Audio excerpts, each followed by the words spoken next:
In 2025, Spotify paid the music industry over $11 billion, the largest annual payout in the history of recorded music. That same year, according to analysis published when Spotify overhauled its royalty model, an estimated 2/3 of the songs on the platform earned exactly zero. Not a reduced payout. Nothing. Here is what almost nobody is telling you about that gap. This isn't a story about streaming economics. This is the story of how the most successful music company ever built quietly became the architect of what music is allowed to be. How a platform designed to rescue music from piracy rewrote the rules of what a song sounds like, how long it lasts, and whether it's worth making at all. Spotify launched in Sweden in 2006. Two founders, Daniel Ek and Martin Lorentzon, with one promise: make music free and legal before piracy killed the industry entirely. At the time, the recorded music business was in free fall. Global revenue had been cut roughly in half since 1999. CD sales were collapsing. Napster and LimeWire had already taught a generation that music should be infinite and free. Spotify offered a deal: pay a small monthly fee, get every song ever recorded, or listen free with ads. It worked. By early 2026, Spotify had 761 million monthly users and 293 million paying subscribers. The largest audience for music in human history. More listeners than radio ever reached at its peak. More daily plays than every record label combined in their entire histories. The industry was saved. But to understand what saving it cost, you have to understand what Spotify actually built. In the late 2000s, the industry had a clear enemy: piracy. Free MP3s were eating the business alive. The deeper problem was psychological.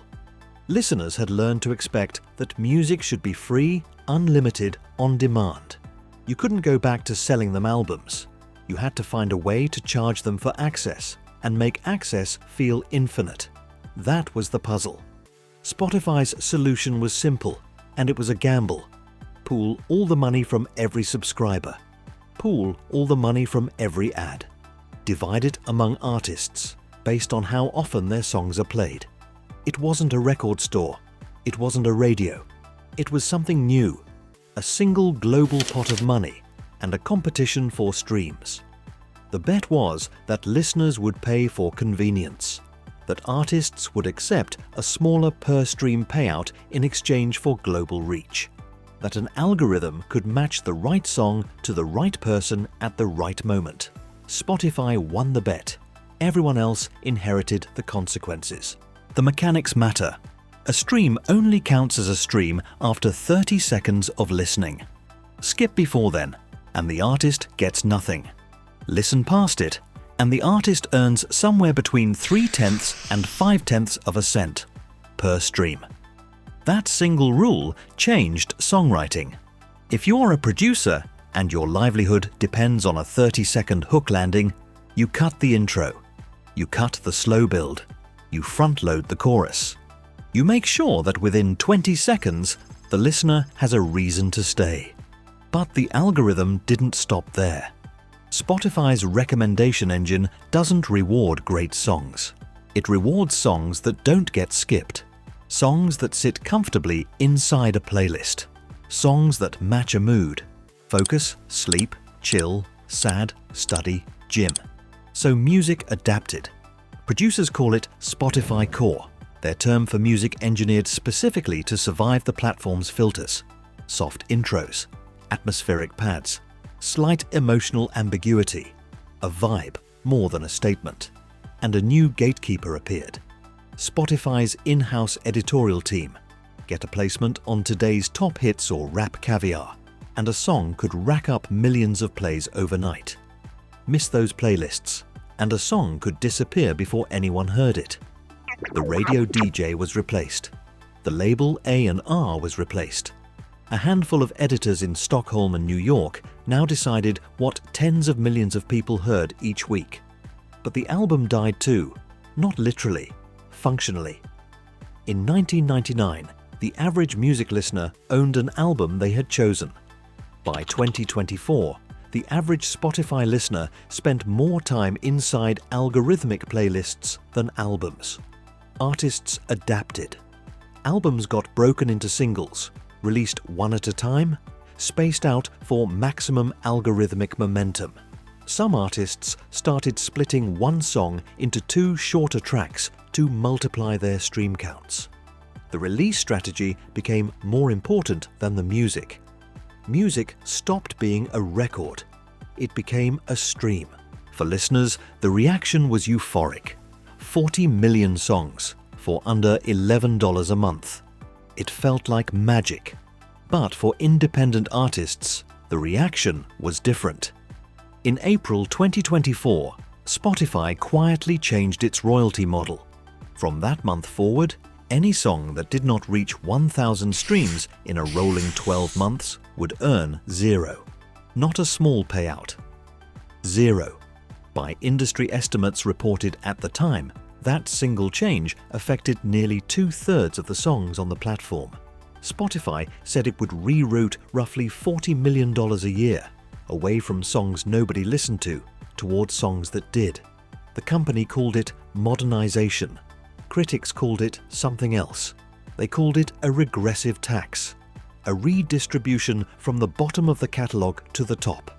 Artists started doing the math out loud. To earn the American minimum wage from Spotify alone, a musician needs roughly 2.5 million streams a year. To earn a middle-class income, tens of millions. For most working musicians, the platform that saved the industry was paying them less than a coffee an hour. Now look at the music itself. In the year 2000, the average song on the Billboard Hot 100 ran 4 minutes and 10 seconds. By 2021, it was just over 3 minutes flat. At the 2024 Grammy Awards, 28 of the 144 nominated songs came in under 3 minutes. Some didn't even cross 2. Producers admitted it on the record. One label executive told Billboard, "I have producers in the studio this week just going through and making songs shorter." Even Taylor Swift's catalogue tells the story. Her 2010 album Speak Now averaged 4 minutes and 47 seconds per track.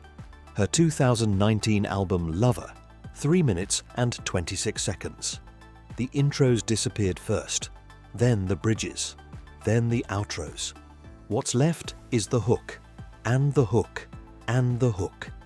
A generation of listeners learned to consume songs in fragments, the same 15 seconds, over and over on TikTok before they ever reached the full track on Spotify. The TikTok loop became the engine. A song gets clipped. The clip goes viral. The clip drives streams on Spotify. Spotify's algorithm rewards the streams with playlist placement.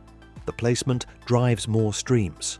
And every step of that loop rewards the same thing, a hook that lands in 15 seconds. Music didn't get worse because artists got worse. Music got shorter, simpler, smoother. Because that's what the platform paid for. Compare this to what didn't happen. Bandcamp built a different model. Fans pay artists directly. Artists keep around 80%. There is no algorithm pushing songs toward a mood-based middle. Bandcamp stayed small, and it will probably stay small. But the artists on it earn more per fan than they earn from 1 million Spotify streams. Apple Music made a different bet. It pays roughly twice the per-stream rate. It leans on human editors more than mood playlists. It still funds full albums. Spotify built scale. Apple built margins. Bandcamp built loyalty. All three saw the same opportunity. Only one chose to optimize for total listening hours. That choice, at that scale, is what reshaped the medium. 3 lessons, sharp and simple. 1. Incentives become aesthetics. When you pay songwriters at the 30-second mark, songs start at the 30-second mark. When you reward songs that don't get skipped, you get songs that take no risks. The platform didn't dictate creative choices. It set the price, and the price did the rest. 2. Scale is a kind of editing. The bigger the audience, the safer the song has to be. Spotify isn't choosing which kind of music gets made, but by becoming the dominant route to listeners, it became the dominant filter. A platform with 700 million users will always reward the music that offends 700 million people the least. 3. Convenience is never free. The deal Spotify offered was simple: unlimited access, low price. For listeners, that was a win. But somebody paid the difference. And that somebody was the music itself, its length, its structure, its ambition, and ultimately, the people making it. In 2025, Spotify paid the music industry $11 billion, the largest payout in history. In the same year, the average Spotify charting song was about 3 minutes long, 30 seconds shorter than in 2019. In the same year, 2/3 of the catalogue earned nothing. Daniel Ek had promised 20 years earlier that streaming would save music. By almost every business metric, he was right.